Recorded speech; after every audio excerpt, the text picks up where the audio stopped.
Hey, I'm Kelsey, creator of the InDesign Field Guide, and in this video, I'm going to show you how to override a parent page item in Adobe InDesign. Let's go! As a reminder, parent pages are not a part of your page count. They are like mini templates that you can create and apply to pages in your document for any type of repeated content like backgrounds, page numbers, headers, and footers. You'll find all of these tools in the Pages flyout menu. If you're not seeing that in your right-hand toolbar, you can go to Window and toggle on Pages right here. The top part of this window shows all of your parent pages. The bottom part of this window shows all of your document pages. So when you have content on your page that is part of your parent page, you'll see that it's locked and you can't actually click on it from your document page. So this header is a part of our parent page and I can edit it here.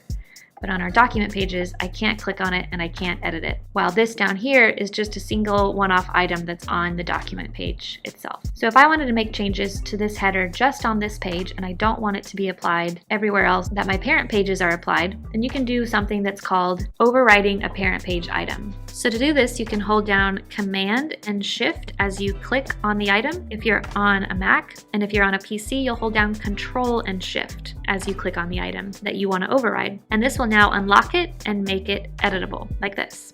But note here that doing this type of override will disconnect the item from the parent page. So this text box is now a part of my document page. It's no longer connected to the parent page, and it's not going to automatically update with any changes. So if I come back to the parent page and I edit this text, then come back to this document page, you can see that those changes didn't transfer here because this item is no longer connected to that parent page.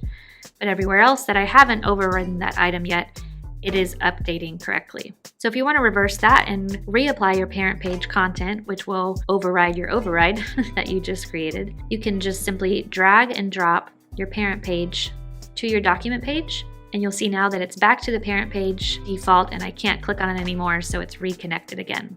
So if you're going to override an item, make sure that you're okay with it disconnecting from your parent page. If you want more Adobe InDesign training, watch my free workshop where I break down the most popular design apps and programs and show you when it's best to use each one. Psst, you can do way more with InDesign than you probably realize. Plus, I'll walk through exactly how to design a PDF worksheet and promo graphic from start to finish using only InDesign. Click that first link in the description below to watch the free workshop right now. Go ahead, click it. You know you want to.